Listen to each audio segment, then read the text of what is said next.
Olá a todos, estou gravando esse vídeo aqui para a gente continuar falando um pouco sobre o clima. Gostaria de falar hoje sobre os fatores do clima. Nós já temos alguns vídeos sobre clima no canal, um falando sobre elementos, outro sobre tipos de chuva, tá? Outro sobre circulação atmosférica, e hoje eu gostaria de falar sobre os fatores do clima. Porque são esses fatores que acabam influenciando se uma área vai ser mais quente, se vai ser mais fria, se vai ser mais seca, se vai ser mais úmida, tá? São esses fatores que determinam os climas locais. Então é importante que a gente tenha noção.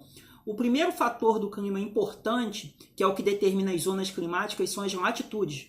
As zonas térmicas, que a gente chama, ou zonas climáticas, elas são determinadas pelas linhas de latitude. Linha do Equador, Trópico de Câncer, Trópico de Capricórnio, Círculo Polar Ártico, Círculo Polar Antártico.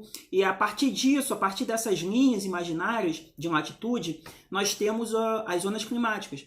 Zona tropical, zona temperada e zona polar. Então, esse fator é um fator importante porque, de acordo com a zona climática que você estiver, você vai ter mais sol ou menos sol no seu território. Isso acaba influenciando se vai ser mais quente, se vai ter mais vapor d'água, se vai ter menos vapor d'água. Então, esse é um fator importante. Um outro fator importante é a altitude. A altitude, geralmente, ela está relacionada também com o relevo, porque quanto mais alto, geralmente está mais frio, tá? E quanto mais alto, também tem menos pressão no ar, tá? Então, isso acaba influenciando também. Um outro fator importante em relação às altitudes, ao relevo, são as chuvas orográficas, que eu expliquei em um vídeo aí falando sobre os tipos de chuva. Então, são dois fatores muito importantes, tanto as latitudes quanto a altitude. Nós temos dois fatores que se completam, que são a continentalidade e a maritimidade. A continentalidade está relacionada aos locais que não têm acesso ao mar, não estão no litoral. Ou seja, são áreas que têm uma amplitude térmica maior, porque a Terra se aquece mais rápido, mas ela também se resfria mais rápido. Diferente dos locais onde tem oceano, onde tem mar, onde tem uma lagoa, tá? Essa lagoa acaba influenciando nessa amplitude térmica, porque ela vai retendo calor durante o dia e à noite, quando o sol se põe, ela acaba liberando esse calor para a atmosfera. Além disso, as áreas litorâneas elas são muito mais úmidas, né? Você tem mais evaporação, você acaba tendo mais chuva também nesses locais. Então, esses são os 4 primeiros fatores do clima que eu poderia citar. Nós temos outros.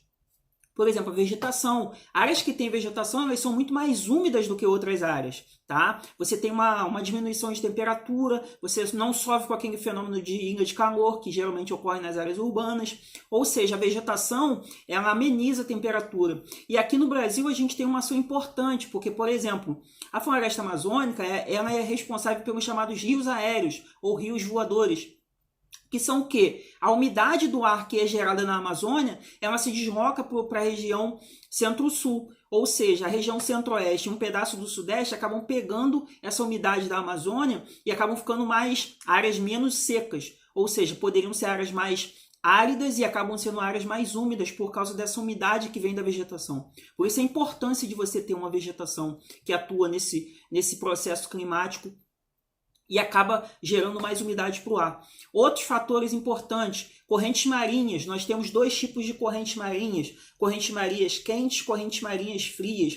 E quando você vai à praia, que geralmente você encontra águas muito quentes ou águas muito frias, essas águas estão relacionadas também com essas correntes marinhas quentes e correntes marinhas frias.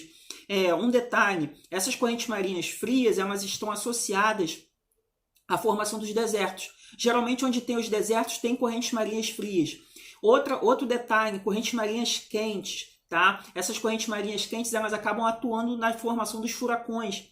Grandes tempestades, quando passam por águas quentes, tá? Como a da corrente do Golfo, próximo ao México, a região do Caribe, ela acaba ganhando força, o furacão acaba ganhando força por causa da umidade do ar, que é muito intensa nesse local, por causa das águas quentes, tá?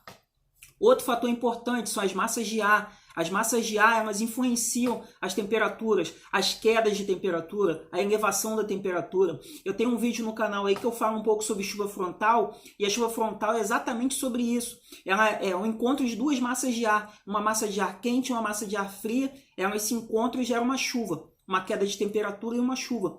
As massas de ar, elas podem ser divididas nas massas continentais e nas massas oceânicas. Geralmente as massas continentais elas são secas e as massas oceânicas são úmidas. Elas podem ser tropicais ou seja, massas de ar quente, ou elas podem ser polares, que são massas de ar frias.